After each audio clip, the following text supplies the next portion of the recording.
শ্ৰদ্ধাঞ্জলি বুলি আমি এটা স্কিম হাতত লৈছিলোঁ যে বাহিৰত কোনোবা ষ্টুডেণ্ট বা বাহিৰত কোনোবা অসমীয়া যদি কিবা কাৰণত মৃত্যু হয় তেতিয়া আমি তেওঁলোকৰ ডেড বডি আমি সন্মান সহকাৰে অসমলৈ উভতাই আনিম।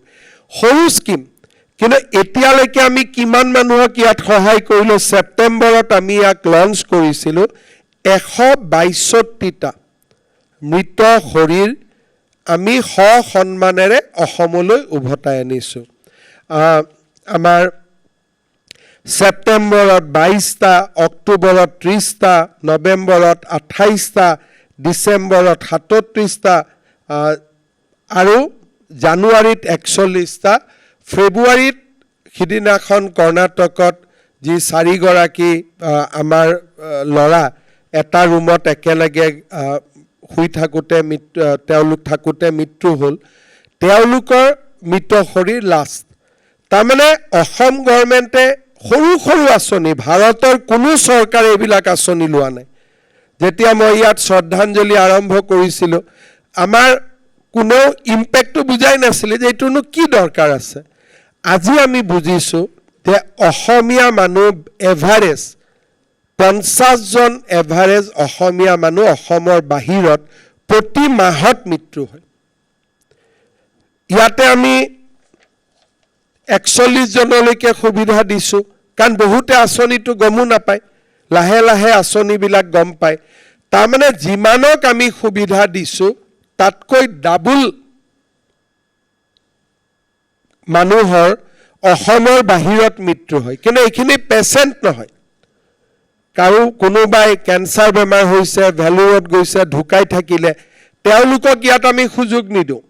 ইয়াত আমি অকল সুযোগ দিওঁ ষ্টুডেণ্ট যোন পঢ়িব গৈছে আৰু যোন মানুহে বা ল'ৰা ছোৱালীয়ে কৰ্মৰত অৱস্থাত বাকী ৰাজ্যত আছে। আৰু কোনে চৰকাৰৰ পৰা সহায় লয়? আৰ্থিকভাৱে দুৰ্বলসকলে। তাৰমানে কোনোবা এজন ইঞ্জিনিয়াৰৰ যদি মৃত্যু হয় তেওঁ আমাৰ থ্ৰুদি নাহে। আমাৰ থ্ৰুদি কোন আহিব? যোনে ছিকিউৰিটি গাৰ্ডৰ কাম কৰি আছে। আপোনালোকে চিন্তা কৰক, এভাৰেজ 50জন অসমীয়া, আৰু দিছ নাম্বাৰ মে বি কনজাৰভেটিভ, 70-80জন মানুহ বা বেছি মানুহ অসমীয়া মানুহ প্ৰতি মাহত অসমৰ বাহিৰত মৃত্যু হয়। তাৰ প্ৰমাণ হ'ল যে স্কিমটো আৰম্ভ কৰোঁতে 22 আছিলে, আৰু যেতিয়া স্কিমটো পপুলাৰ হৈ গৈ আছে ইট গোজ আপ টু 41।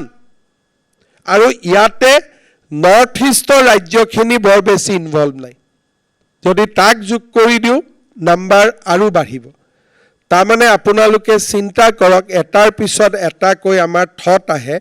অসমত যদি ইণ্ডাষ্ট্ৰী নহয়, এই ল'ৰাবিলাকে কাম বিচাৰি, ছোৱালীবিলাকে কাম বিচাৰি বাহিৰত যাব। বাহিৰৰ হাৱা, ট্ৰিটমেণ্ট, বাহিৰততো ট্ৰিটমেণ্টটো নাপায়, কাৰ্ড নচলে, ইটো নচলে, আমাৰ মানুহে হস্পিটেলত যাব নোৱাৰে।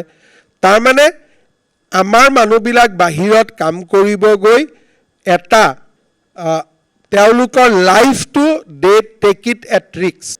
এতিয়া আমাৰ ইয়াত মানুহ আছেনে নে ইণ্ডাষ্ট্ৰী কিয় আহিব লাগে, আদানীক কিয় দিব লাগে, আম্বানীক কিয় দিব লাগে? তাতে গৈতো আদানী আম্বানীৰ লগতে কাম কৰি থাকেগৈ। যদি বম্বে আৰু দিল্লীত গৈ আদানী আম্বানীৰ লগৰ ফেক্টৰীত কাম কৰে, হোৱাই নট ব্ৰিং দেম হিয়াৰ? আৰামত থাকিব ল'ৰা ছোৱালীখিনি।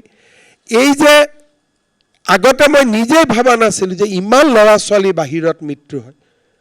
আগতে যদি মই ক'লেহেঁতেন হিমন্ত বিশ্ব শৰ্মাই আদানীক সহায় কৰিবৰ কাৰণে এইটো ফিগাৰ দি আছে, আম্বানীক সহায় কৰাৰ কাৰণে এইটো ফিগাৰ দি আছে। But these are dead body we have counted, we brought back with নাম, উইথ এড্ৰেছ।